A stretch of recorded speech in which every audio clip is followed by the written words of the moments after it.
Thank you very much. We're really happy to be with you today to talk a little bit about our Cradle to Crayons program. And the way we're going to do our presentation is we're going to first start out talking about what is going on currently nationally with child abuse and neglect. We're going to give you some information about how Arizona is different right now from the other states, and different not in a good way. We're also going to to kind of set the stage about why it was really important for us to do something differently. Then we're going to talk about why we focused on the infant and toddler group as a place where we would really target a change in how we're handling our dependency cases. So we'll talk to you a little bit about infant brain development, attachment issues. Some things we're going to push through fast. We wanted to provide a lot of information, but when we looked at our slides, we thought, oh wow, we're not sure we're going to get through everything if we spend too much time. So forgive us if we push through that part a bit, because then we want to get to our Cradles to Crayons program to explain exactly what we're doing and where we got this idea, because we didn't, like most good ideas, we didn't make it up. Somebody else has been doing some really good work, and we've been following that lead, and hopefully becoming a leader too in our child welfare system to make some really systemic changes that need to be made. So if I could just really quick get an idea, how many people have familiarity with Arizona and the child welfare situation in Arizona? It's okay, so a couple, that's good. And are there people in other states who have a focus on child welfare in your county and court systems? Okay. And how many of those people that just raised their hands have a special program that you're devoting to infants and toddlers? A 0 to 3 is sometimes what it's called. Okay, great. Well, I think we're going to be able to give you some information that'll probably be new to you, so I'm glad to hear that. So we'll start out with talking about the national trends that I mentioned. And I'm going to have to learn what I'm doing here. There we go. So this is numbers from 2012, September 30th, 379,477 children in care under the age of 18. In care in our world means they've been removed from their parents. They're either living in foster homes, group homes, or in a relative placement. One of their family members who's not a parent has agreed to take over for their care for a temporary period. As you'll see from this graph, that number has gone down. There's been a significant reduction nationwide of children in care. 26% is certainly significant. Unfortunately, when I talk about what's different in Arizona, it's remarkably different. The rate of children in care in Arizona has been increasing from 2008 till now. In our county, the number of kids in care has doubled. And that's a statewide trend, but as I said, it's not happening nationwide. Now, coupling with the fact that more children are being removed from their parents' care, we've had a problem with children staying in out-of-home placements longer. So if you think it through, that means that our system's just going to become log-jammed. More kids are coming, and they're not leaving as fast, so the caseloads for every partner in our system keep growing and growing. Everybody, whenever I say that, when I'm at a barbecue or anything, they say, why is that happening? And I wish I could just tell you right now I know exactly why. I will tell you that many people believe that it has to do with the fact that funding for preventative services was reduced dramatically. Arizona had many issues with providing health care for families in the last few years that are starting to be addressed, but that's certainly an issue. But a lot of the information we're going to give you kind of corrects for, like the rate in care, for instance, on that slide. It's correcting for the population. It's not that we have more poverty than the other places we're comparing with. It's really just that we're handling things differently here. So in Maricopa County, which is the county where I live and where we are today,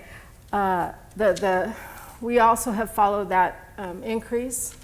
And did I touch something accidentally? Jump forward. Okay. It's being real touchy. Is there a thing for it? Or? There isn't. Okay. So when I pushed it once, it does it twice. Okay. In Maricopa County, if you have some familiarity with this county, we're the fourth largest county in the country, so our court system is the fourth largest in the country. Right now there's over 12,000 children in care in Maricopa County. And we have the same problem that was mentioned earlier about children remaining in care much longer than historically. Maybe I'll ask you to do it while I talk so I don't do it wrong, because it seems like it makes you touch it and then it doesn't. Okay. And this is another graph that just shows how dramatic this change has been when comparing Arizona to other states. So I'm probably convinced you that it was really important that we figure out something to do differently. And now Sheila's going to talk to you about why we started where we started. Do you want me to do that, or do you want to do it? I think I can You manage think you have it. a good touch? I hope. Well, as the judge mentioned, what we're seeing in Arizona, while other states are going down in terms of the number of children in care, Arizona is one of the few states where the numbers are actually rising. So with that being said, we knew that we had to make some drastic changes. Oh boy, this is touchy. There we go. So the question comes up, why infants and toddlers? When we were looking at our astronomical numbers, and at the same time these numbers were going up, we were also experiencing the economy drop in 2008. And I don't know what was going on in the jurisdictions that you were in, but in our jurisdictions, we were having rifts, we were losing staff, we weren't at a point where we were able to match the need with our current staff and population. So we had to do something differently. We had the same amount of judges, and yet the petitions were just incredible. Every month we would think, okay, it's going to even out and it's going to drop next month. And it's continued to rise. And what I can say, standing here today, is the month of June, I believe, was the first month that we saw an actual drop in the number of petitions. And I want to apologize up front. You know how people say you move to Arizona if you have allergies? Not true. So if my voice comes and goes, please forgive me. But with that being said, we wanted to address the issue, and we wanted to put our focus and put our time and our staffing and our judicial officers where we would have the most impact. So why the focus on infant and toddlers? Well, number of reasons. First of all, what we looked at and what we realized is that the abuse and neglect in terms of infants and toddlers is quite substantial. When we're going to look at some slides that are going to show you the differences between the ages of 1 and 3 and the ages of other kids who are coming into care. I'm not going to read each one because I hate going to those presentations where the person presenting reads each slide, so I know you guys can go ahead and do that.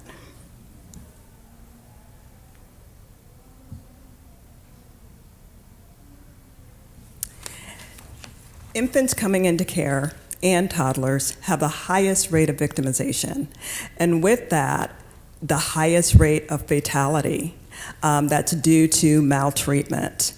These kids are coming into care at a higher rate, and unfortunately, they're staying in care at a higher rate. The problem we saw also was when they did exit to reunification. When we looked at kids that were coming back in the system, the highest numbers were these kids between the ages of 1 and 3.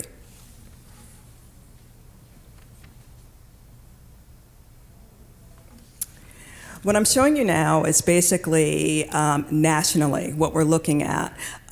Arizona is not different in terms of kids between the ages of 1 and 3 and the rates of victimization, because as you can see, looking at the far left, those kids that are a year and under far surpass the kids going up to the age of 17 in terms of victimization.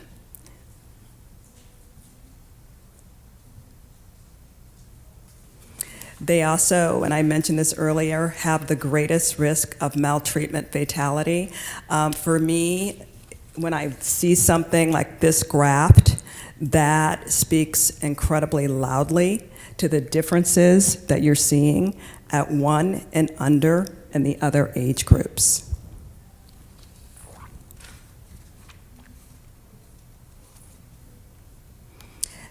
The first two graphs that I showed you were national. These numbers are specific to Arizona.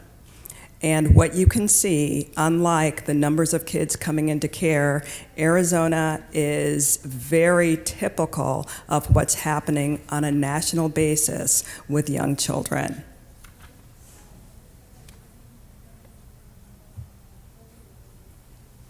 As I mentioned, when these kids do reunify, they're the most likely to come back into care, so we're seeing higher reentry rates. And what I'm showing you now is the reentry rates for children a year and under at various time intervals. And as you can see, the reentry rate for 6 months and under is under 20%. The entry rate for all these kids, for 1 and under, for all of these time frames is 25% or below. So we realized with infants and toddlers, we're seeing a specific issue that was not simply Arizona-driven, but we were seeing it on a national basis. And so we started looking around to see who was doing what about this national problem.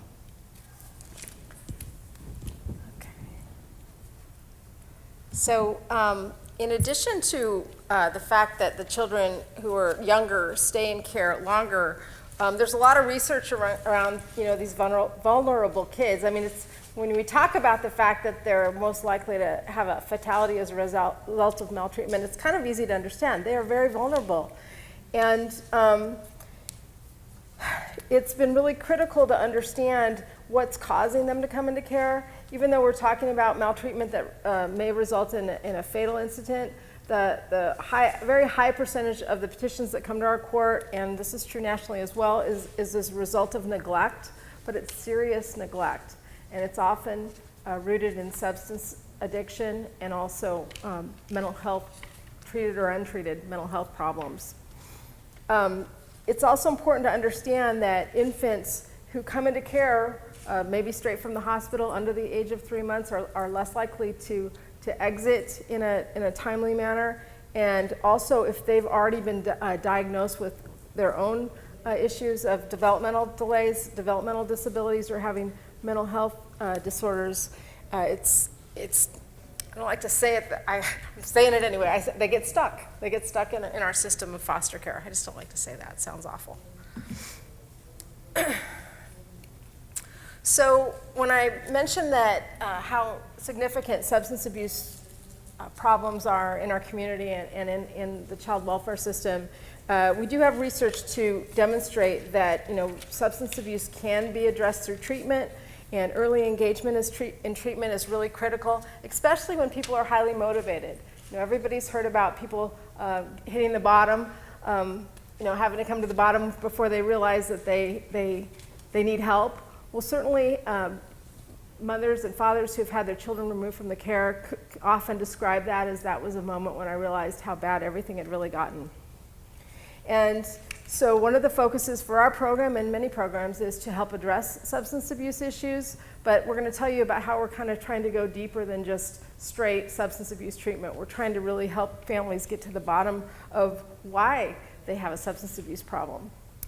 It's also been documented that it's extremely important that there be a continuum of care past the court being involved in a child welfare case. Post-reunification services for families are very important, and that's a big step that we're still currently trying to take with our child welfare community, figuring out how we're going to make sure that every family that we have contact with is well connected with resources and other people in the community to help support them in the changes that they make.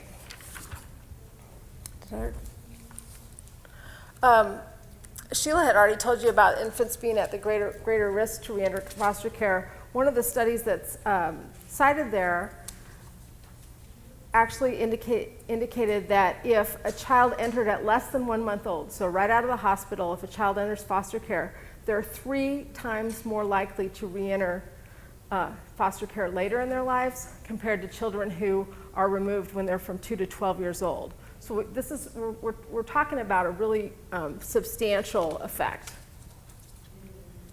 It's also important, and I do think our community has recognized that keeping children within their families, within their extended families, with people they have natural ties to, is very important. And there's a real push to make sure that all possible relatives and even close friends are identified so that they can be resources for these children. And it's important to recognize that the research supports that that reduces the rate of reentry into foster care if they're placed with people who have a natural connection to them rather than maybe our traditional foster care system. Sheila's going to talk to you a little bit about attachment and the importance of making sure that children have attachments and that if they don't, that we address that. Okay, so here I am, a court administrator. I've been working in the court system umpteen years, and all of a sudden, I've been tasked with this infant mental health deal. I had this mind picture of babies laying on a couch, this Freudian thing. Infant mental health, I had never even heard of it before. So the first thing that I had to do was get educated and find out what this was all about. And the most important word that I learned and concept is the whole notion and concept of attachment. And you can definitely read the slide in terms of what attachment is and what it's characterized as. And the two main types are secure and unsecure. And what we learned was it is extraordinarily important for a young child to develop a secure attachment. And if that attachment is not developed by the age of 3, it is more and more difficult and highly unlikely that they will develop a secure attachment. What we also learned was that secure attachment is what affects that child later on in life. First of all, and I'm going to show you some slides that demonstrate that, it affects the child immediately. Secondly, it affects the child in terms of their development. It affects the child in terms of their ability to learn. It affects them as they begin to attend school. It affects them as they become an adolescent. And thirdly, it affects them as they become adults. If you look at our adult system and you were able to interview a lot of the adult inmates, what you would most likely learn is that they never developed a secure attachment. So we realized this was something extremely important for us to be able to not only learn about, but also address.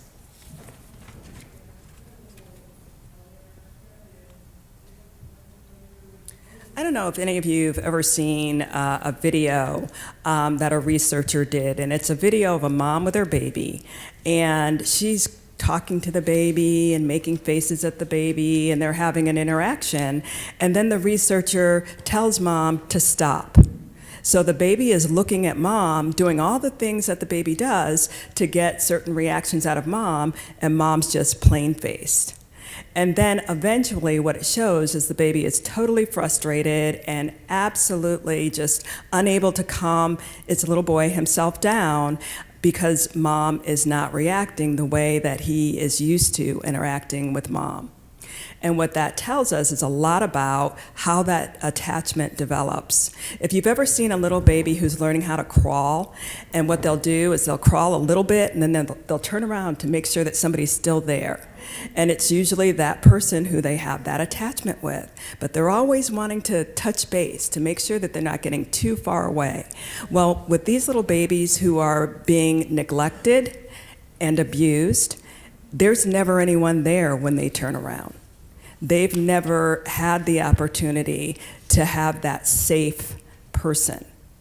So we learned quite a bit about brain research. In the last 10 years, I believe, the field has just burst wide open in terms of brain research and how it affects children 3 and under.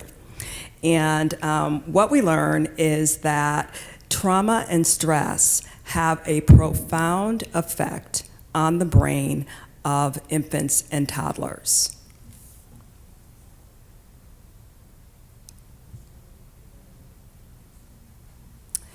What you see here is an MRI scan. And believe me, I am no expert, I'm not trained, I have no idea what I'm looking at, other than to be able to say that the left side looks very different than the right side. Those who are trained, those pediatric neurologists, those psychiatrists and psychologists that study the brain, have explained that the right side that you're looking at is the brain of an extremely neglected child. This is the child that is unable to cope. This is a child that doesn't have a safe place.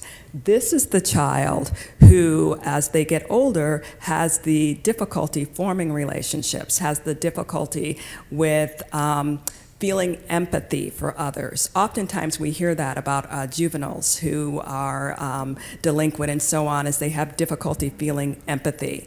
That is another symptom of the unsecure attachment. So one of the things that we've learned is that neglect in and of itself has a physiological effect on the brain and on brain development.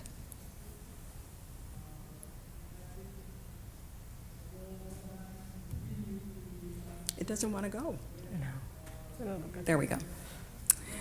Talked a little earlier about coping and the responses of the brain. Oftentimes when a baby is placed with a foster parent and CPS calls back to check on the foster parent, what does the foster parent say? Oh, this baby's doing great, you know, they don't make a peep. Well, what we've learned is that that might not be so good. Maybe this baby doesn't make a peep because even when they did, there was no one there to do anything. So why make a peep? We have learned that there are specific symptoms that are related to the trauma that children go through, and that removal in the home is in and of itself a trauma.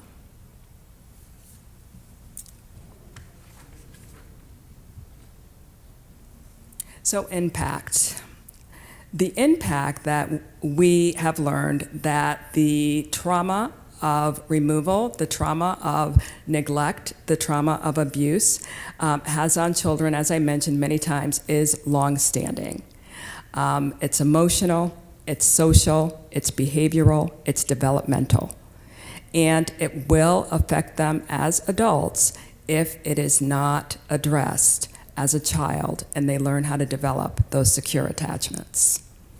So with that, I believe Judge McNally is going to come up to tell you, after we learned all this, what we started to do about it. Thank you, Sheila. And you know, when I start talking and thinking about what happens to these little kids, I often get kind of angry, you know, like, well, somebody needs to be following, you know, answering this baby's cry. And, you know, you want to get angry at the parents. And I want to jump in and just underline the fact that in our work with parents, we do trauma screens, we talk to them about their history, and they're these kids grown up. And it really changes your direction and your heart when you realize that the reason they don't know how to parent is because they didn't get what they should have gotten either. And it's also really important to remember that we don't have enough foster homes in the world to take them and put them with Ward and June Cleaver. You know, we just don't have that. And as Sheila said, removing children from their homes is traumatic as well. So, you know, it's not, you can't do knee-jerk reactions and have a good effect in this area. You really have to think through what you're doing and understand the people that we're dealing with and the challenges that they have. So, as I mentioned early on, there are a lot of other people in our country who've been working on this as well.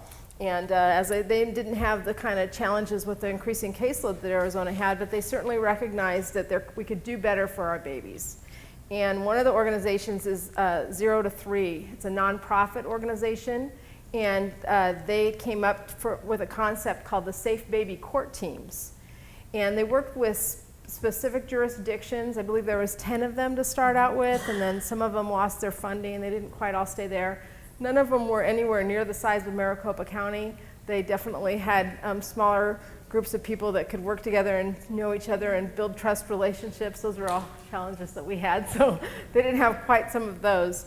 But they really had a focus and an interest and really an energy behind developing increased awareness for what was happening to these children and a desire to change not just what each of them were doing with the children, but to change the system of how we were handling the young children who are coming into child welfare. They did not have the kind of funding where they could just build a whole new service delivery system for these kids. They had to work within existing structures, and it helped them to identify places where they had capacity issues, where they didn't have services that were needed, and where they weren't approaching things the right way. So we had that really as a blueprint to work off of. We weren't in a position where we could be one of those jurisdictions, but they were very willing to let us steal from them. And this is the best thing I ever learned at a conference, and that was to go in and case the joint, which means copy and steal everything. And that's what we did. We went to the 0 to 3 group and learned everything we could.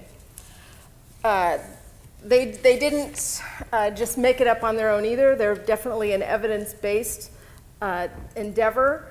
There's some evaluations of what's gone on that are posted up there.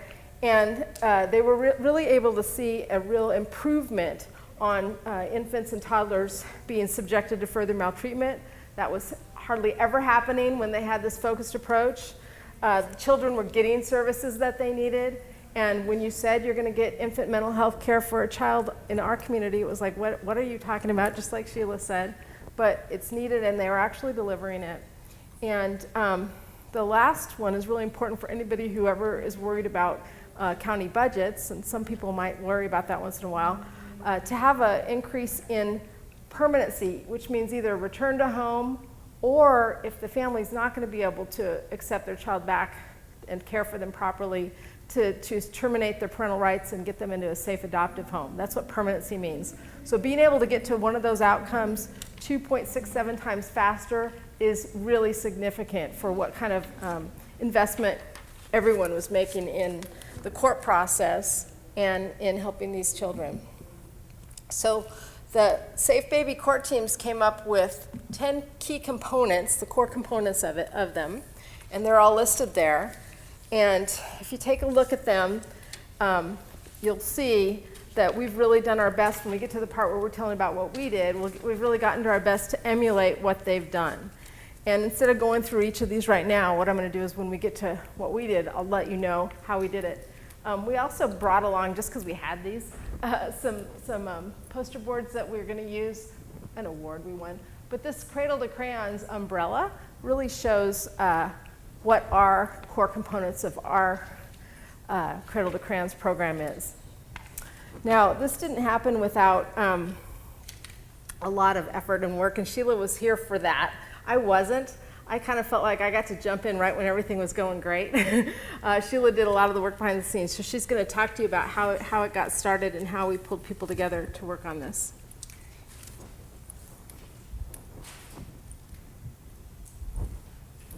So once we knew that we wanted to focus on the 0 to 3 age group, and by the way, initially when we were looking at our statistics and we were looking at who was in our court, what we realized was over 50% of the petitions coming into our court involved a child at the age of 5 and under.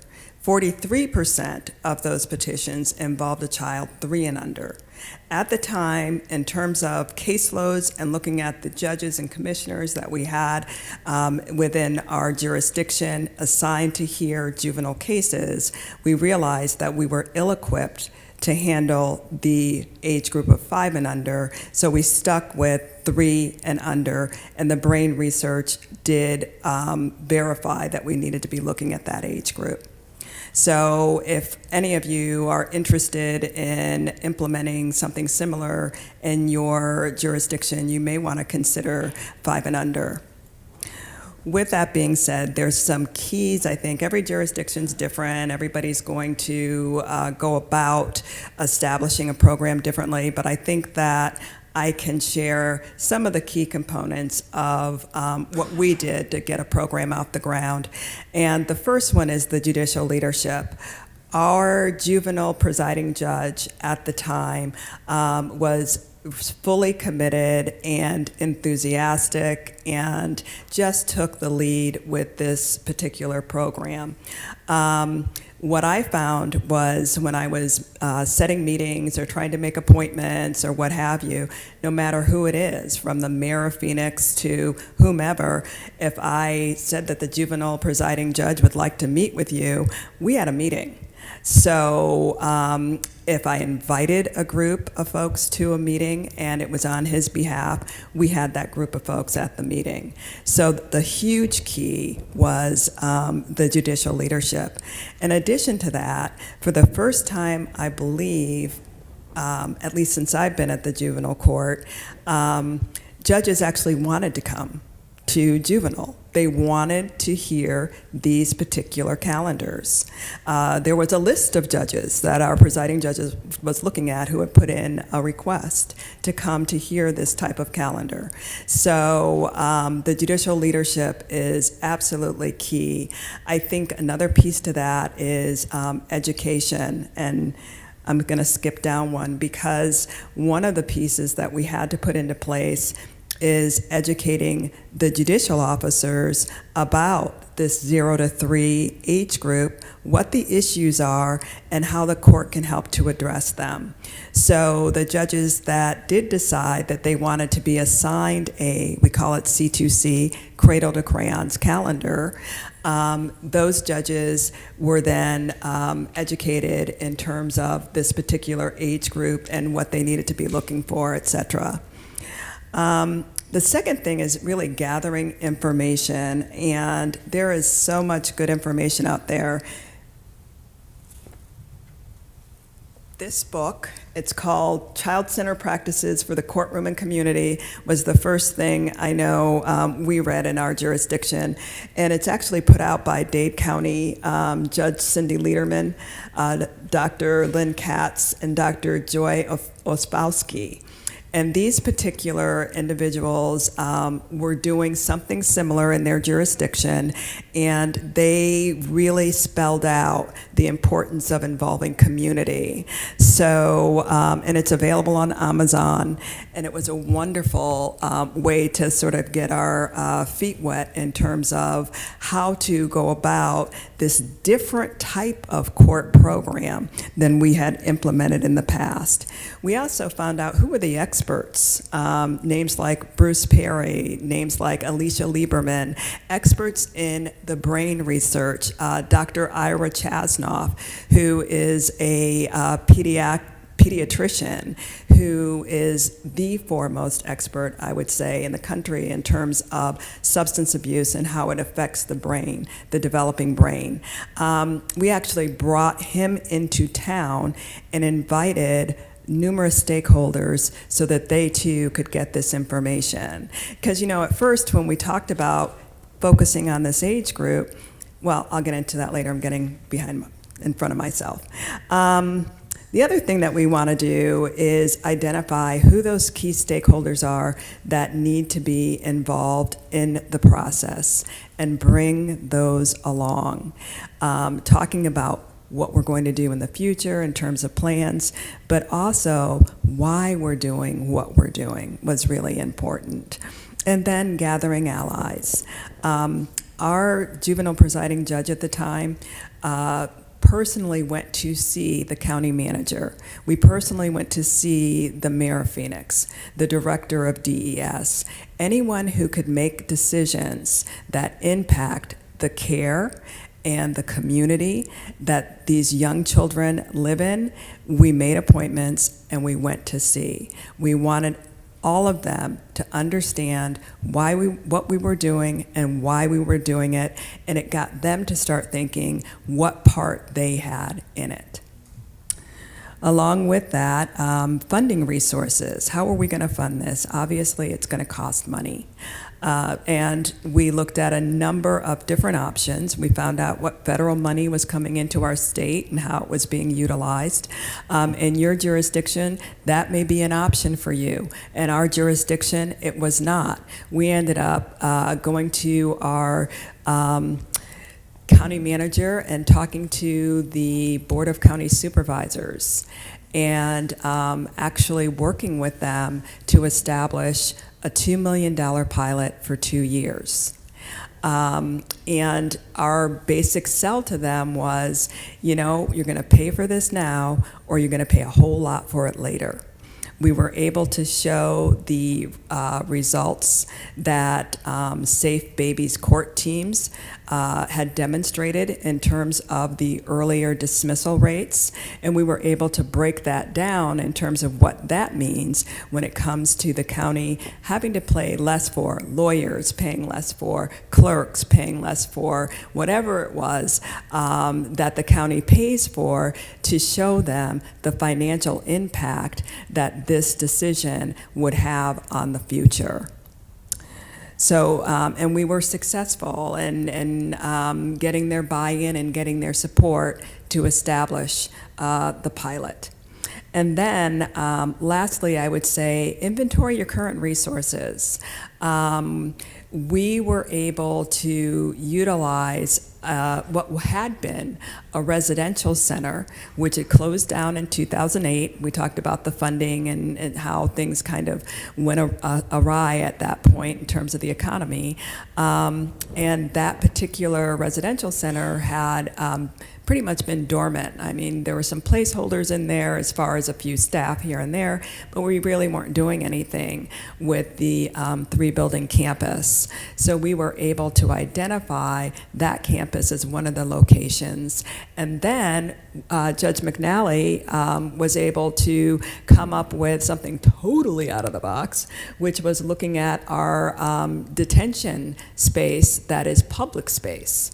Not behind secure doors, but what could be utilized to address this issue and work with these families.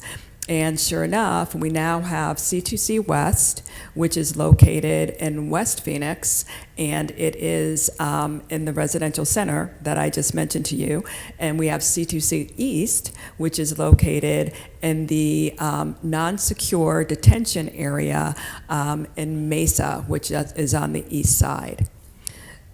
Those are some of the tips that I would recommend in terms of looking at for planning if you wanted to embark upon some type of program for your particular jurisdiction.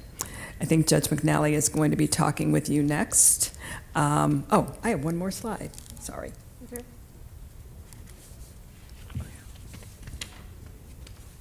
And this slide is basically demonstrating for you the numbers that we currently have. As of the most recent statistical report, which was, I think, a couple weeks ago, we are at 12,065 children under the court's jurisdiction. 36% of those are ages 3 and under. And if you will recall earlier when I started the conversation, I talked about that number, and it was 43% when we first started the program. And there's a reason for that. So, Judge? Great. And I mentioned how big our county is. We've got, currently we have 6 judges who only handle our Cradle to Crayons cases. It's sometimes kind of hard to match up all the numbers because historically we've counted our work in dependency cases by petitions filed, because that's how when we go to our clerk's office we get a number and we have all the children on that one petition. So we have to kind of break it out to figure out where the kids are. We made a decision that the cases would qualify for a Cradle to Crayons program if at least one of the children was under age 3. So them and their siblings are all assigned to a Cradle to Crayons judge. Some of the laws are a little bit different for the older kids as far as what's required in reviews and things like that, but pretty much we figure the whole family can benefit by the things that we're doing differently in our Cradle to Crayons program. And that's what I'm going to get to now is, well, what is it that you actually did? What's different?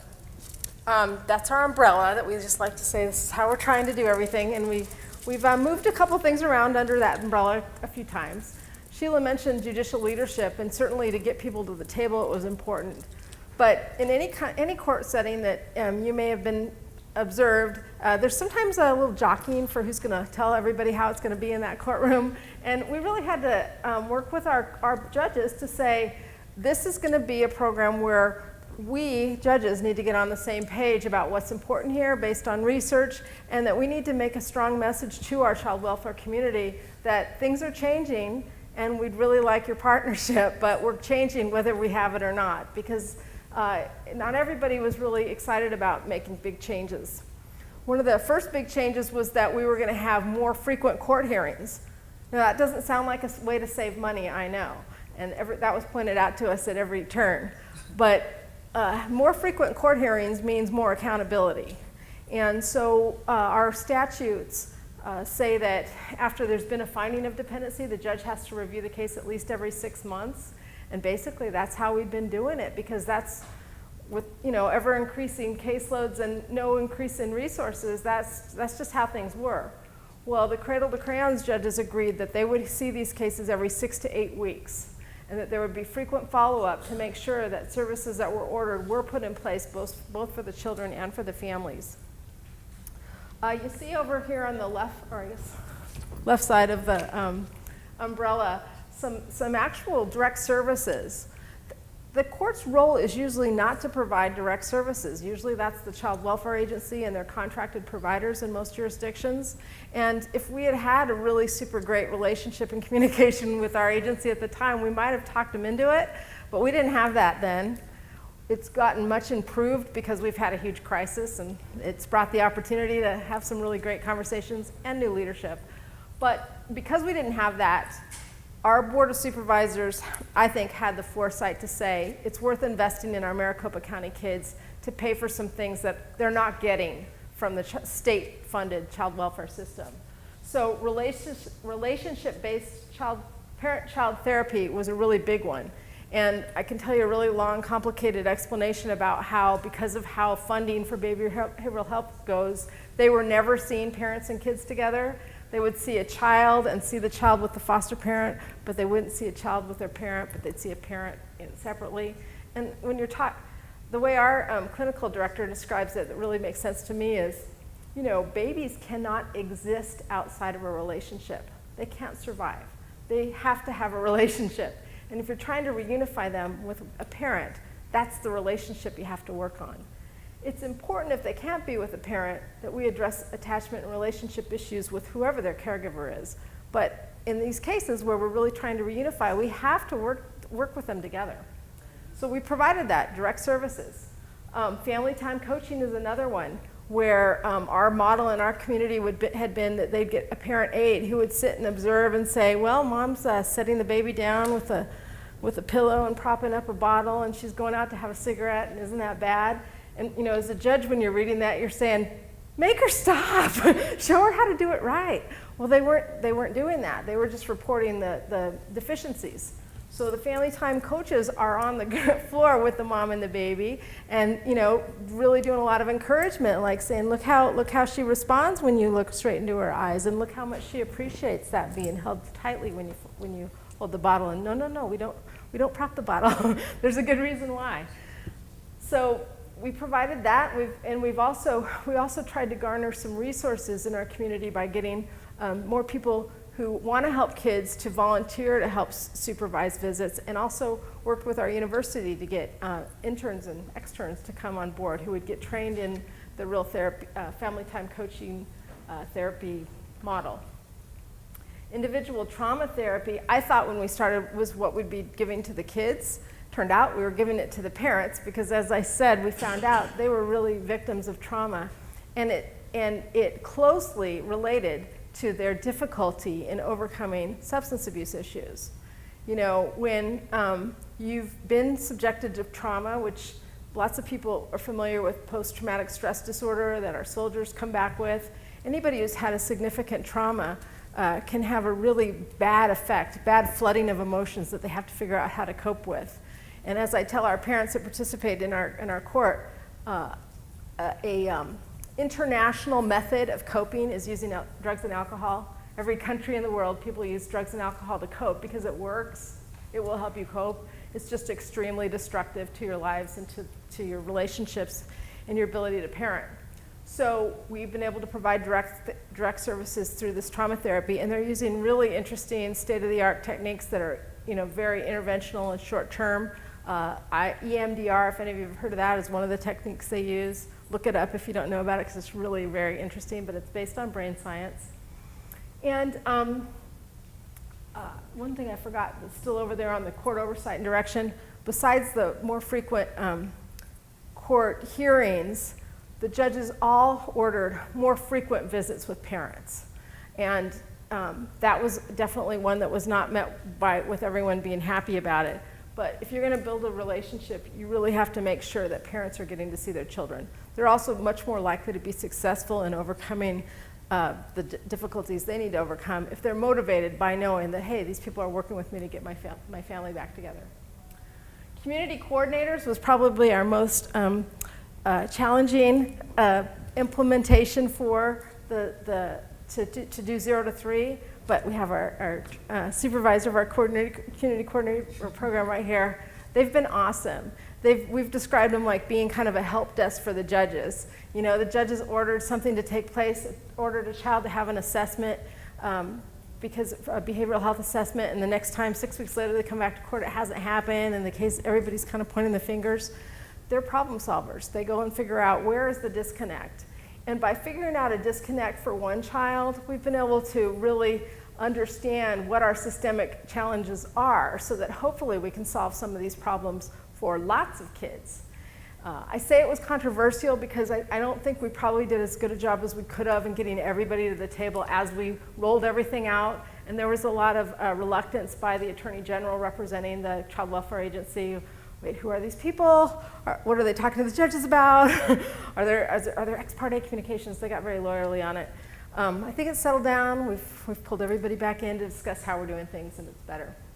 The Early Education Collaborative is a grant. I'm not going to talk too much about it, just to tell you that we were focusing on how to make sure that kids don't have unnecessary barriers to getting into early Head Start and quality child care, and that parents know how to access that, because that's a huge problem for our community. And Dependency Treatment Court, I'm fortunate enough to be the judge for. It's a drug court, so I'm sure many of you are familiar with that model of court-supervised substance abuse treatment. We do lots of positive reinforcement, lots of encouragement. If you're doing really good, you can get a baby blanket or something out of the prize closet. And parents do this voluntarily, so it's a way for them to demonstrate their commitment to sobriety and recovery, and also to help build their community so that they'll have that when they're finished with the case, when they get their children returned. Taros is our substance abuse provider, contracted through the state, through the Child Welfare Agency, and we've had open arms with them. We've invited them to place staff in our buildings. They've done that. It's really improved communications and helped us problem solve. And just recently, we've been able to also work out an arrangement with our Child Welfare Agency. They've changed names 3 times in the last 6 months, but they are the Department of Child Safety right now, so they're DCS. And they've moved into the treatment facility that Sheila described, as well as the detention area that we're able to elbow into and make available for our staff and for them. So we're going to quickly let you know about what we were able to demonstrate to our Board of Supervisors, because after they did the pilot project and funding, they expected us to be able to demonstrate that this would have a positive effect, and we were able to do that. Am I talking about this one? No, you're good. Yeah, okay. And Sheila's going to pass out some of this information for you. We brought some handouts. Oh, did I go too far? I did.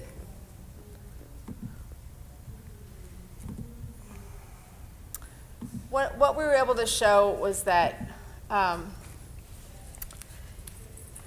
we had I said it's not really apples to apples. It might be like Macintosh to delicious apples. It's not the quite same kind of apples, but it was better than oranges comparison, because if a family was already involved in our court and then there's a new baby born, so now we have another child who's under the age of 3, we didn't move that case to a C2C judge. We left it with a non-C2C judge. So we were able to take those cases and compare them to outcomes for those families with the outcomes with the C2C judges that were using these different approaches. And in doing that, we found that we had a much higher percentage of cases where permanency decisions were made within a year, meaning that there was a decision that family reunification was going to be successful, and that I'm not always going to say it happened at that time, but at least everything was moving in that direction. Or the case needed to go to termination of parental rights, which we call severance and adoption. So a decision was made much more timely. And the one on the right really talks about dismissals. And in our world, a dismissal is one of those outcomes that actually happens. An adoption has occurred, or the family's home and there's no case anymore. This was really an incredible number. The difference between the average days of to case dismissals for C2C, 383 days, compared to 511.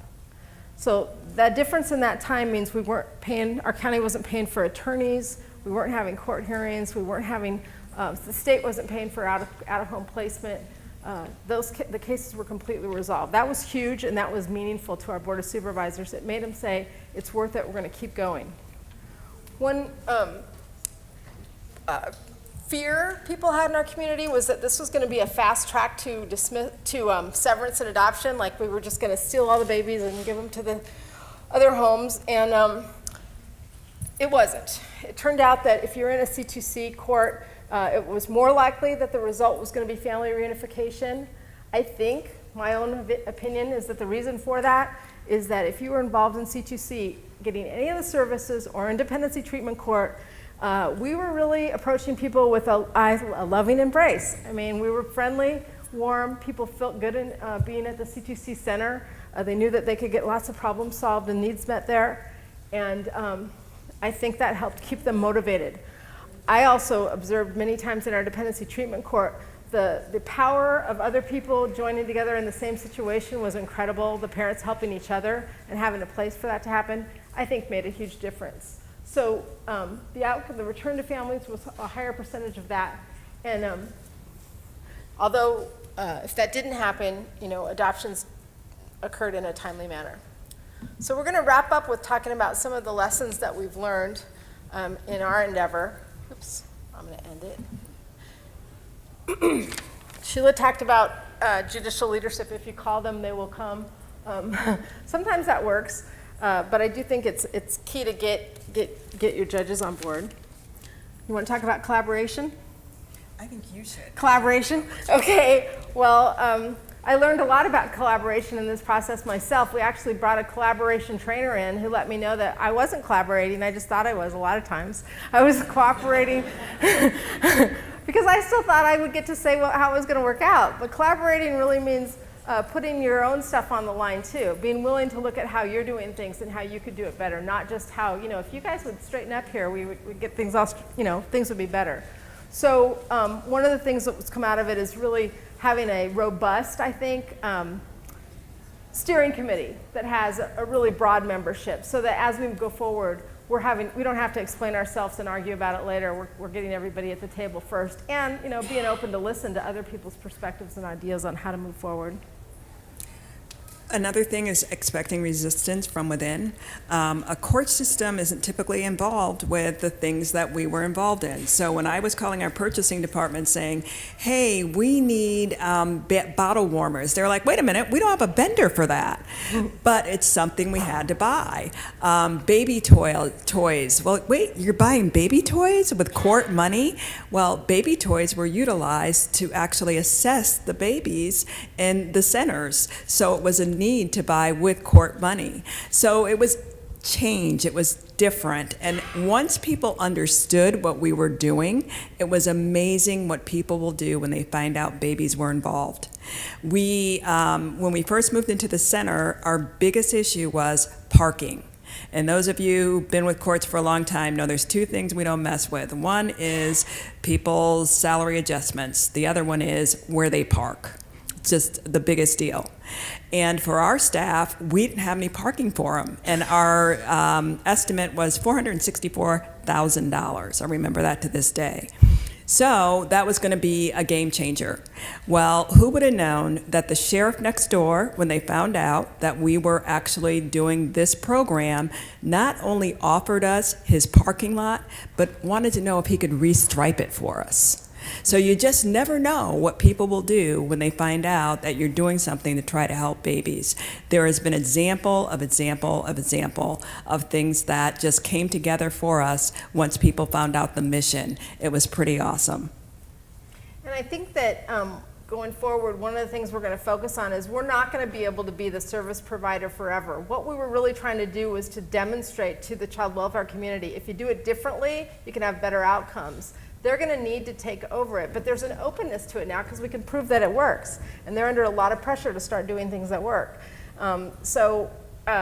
What we've talked about we've said the word petri dish, which nobody likes, but incubator was a better one, that we hope that our Cradle to Crayons program continue to be an incubator when there are new approaches that we might want to try. We've got to, we can have it done within a smaller community to see if it works or not, because we don't want to keep doing things that don't work. I think we're about out of time. Does anybody have any questions? Or? All right. Sure. Relations Manager from the Maricopa County Juvenile Court. With the $2 million that you all received from your Board of Supervisors. Board of Commissioners, were you able to pay for all of the services, the wraparound services that you provide out of that one pot of money, or were they, different from your court budget? Did we pay for the services out of what the county gave us? Yes, we paid for the services that we delivered. However, we have not been able to deliver these services for the whole population of kids that are under the court's jurisdiction in C2C. There's no way we're going to get to scale on that, which is why we want the other partners, not the providers that go to paid directly by the agency, and they're working on a Title 40 waiver that they have an important meeting about tomorrow. Hoping it's good news, to try to figure out how they can do some of that. So yeah, we have waiting lists and we have small capacity still, but we did pay for everything that we do through that. Yes, sir. How about the legal representation of the children and parents? How does that fit into this, the selection of the attorney and how that plays into the decisions that are made in this program? So your questions about how does the selection of the attorneys for parents and children, how does it play into C2C? Is there a private attorney that is specialized for this, or is it someone in the public defender's office or some sort of counsel? We have a lot of attorneys in a lot of offices, and that's a really good question because I was interested to know what are they going to want to do. There was a perception by some of the contracted attorneys that it was going to be a money loss to represent on these cases, although we kind of thought if they get done earlier, though, you can take another case. So they didn't believe us. We kind of let them sort that all out. We let them have the information, and we have several different public law offices that represent. And since we've got 6 courts we're covering, I can't tell you exactly how many people are involved, but we've tried to ask the offices and the contract attorneys to focus on this, so let them kind of self-select, but to be specialists too. All right, so thank you very much for your attention. Really appreciate it.